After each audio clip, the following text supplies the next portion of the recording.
E aí, vou terminar hoje o prefácio de Christiane F. Prefácio que eu já falei aqui, que é escrito pelo Rost Eberhard Richter, psicanalista. A gente falou um pouquinho no outro vídeo sobre as possíveis formas de tratar e de pensar e de entender o sujeito, que por seus motivos singulares, sociais, culturais, tudo isso, acaba por entrar nesse caminho de autodestruição, de usos mais radicais de drogas, né? Antes de começar a reler, eu quero agradecer em especial hoje a Adriane. Ela tem acompanhado aqui o meu trabalho, vamos dizer, esse trabalho de ler, de pensar, de trazer para vocês reflexões.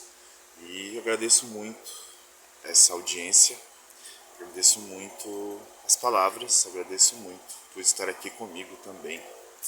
Isso é muito legal. Vamos então ao prefácio, né? Ao final do prefácio do Rost. É lógico que a solução do problema não está só na multiplicação do número de terapeutas e de subvenções aos centros de tratamento.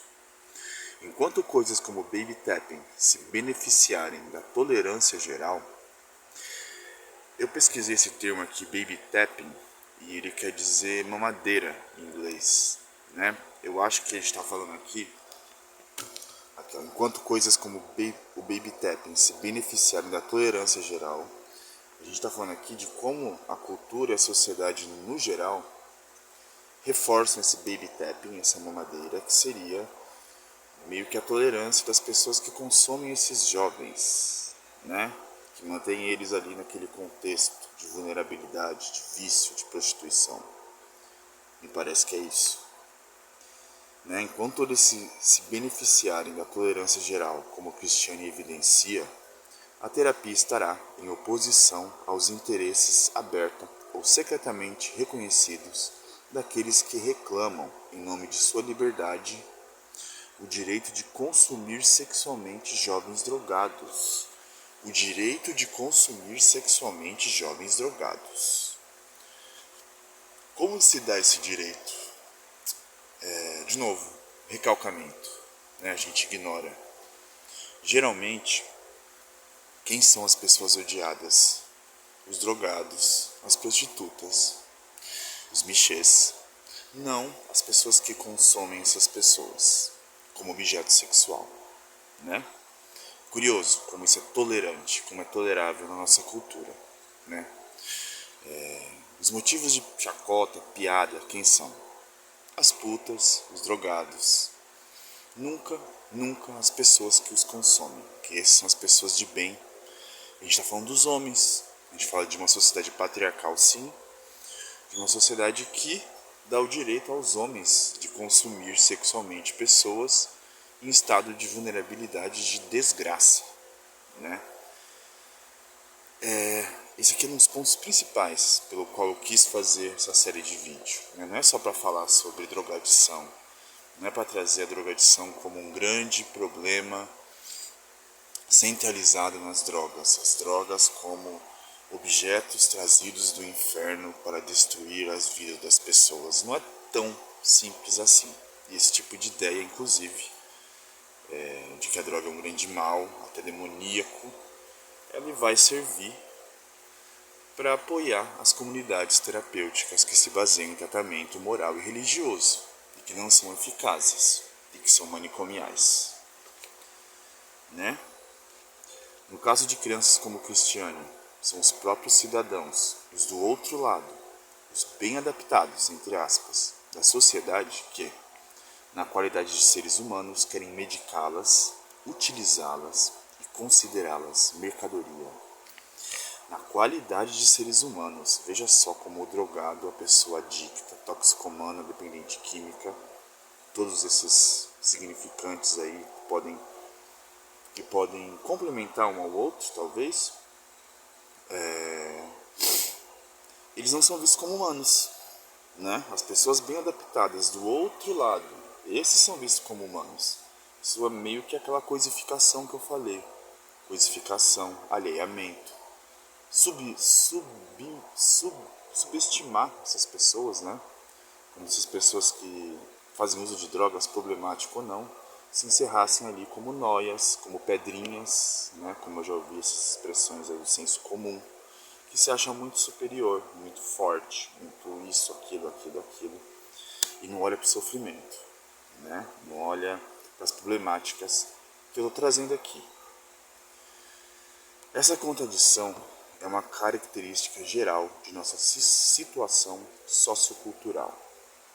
A jovem Cristiane nos impõe a imagem das profundezas de sua desgraça. Ela nos permite avaliar melhor a decadência desta sociedade que os outros exaltam, sem cessar, pleno vigor. O testemunho de Cristiane é bem mais eficaz do que o silêncio dos reputados institutos de pesquisa. É a razão profunda pela qual este livro extraordinário é e deveria ser quase insuportável. E assim a gente termina o prefácio de Cristiane, um livro que ele deveria e é quase insuportável. Um livro pesado, um livro que vai te levar nas profundezas da desgraça de Cristiane e seus amigos. E não acaba aqui. Cristiane, para quem não sabe, está viva.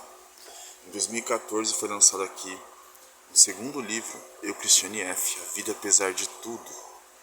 Cristiane já é uma senhora, ela sofre até hoje com consequências do uso abusivo de drogas, inclusive passou a vida tratando disso. Aqui ela na juventude, já famosa com livro, com filme, se tornou meio que uma celebridade, aqui mostra a vida dela depois de se tornar uma pessoa pública, né? Bem interessante também. Vejam bem, as pessoas sobrevivem. Aquela ideia de que a droga necessariamente leva à morte, ela é meio que um instrumento de pânico moral, né? Às vezes as pessoas sobrevivem, elas vivem, continuam vivendo. Elas não são só o seu uso de drogas, né? Outra coisa que eu queria trazer também, eu sempre cito uma pesquisa aqui, né? É desse caderninho aqui que eu tirei. Drogas e Direitos Humanos, do Edley. O Edley, ele funciona ali no centro de São Paulo.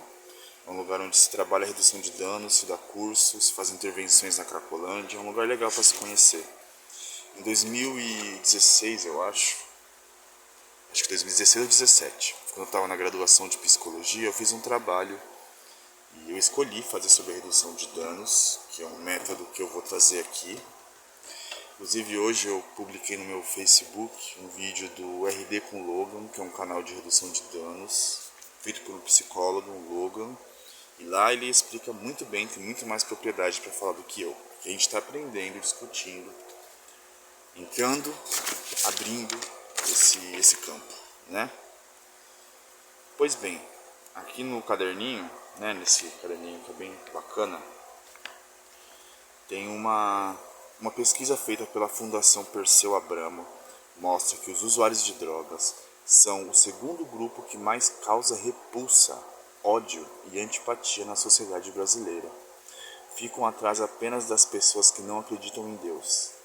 Depois deles, em terceiro lugar, estão os profissionais do sexo, a população LGBT e os ex-presidiários. Vejam bem, eu vou ler de novo.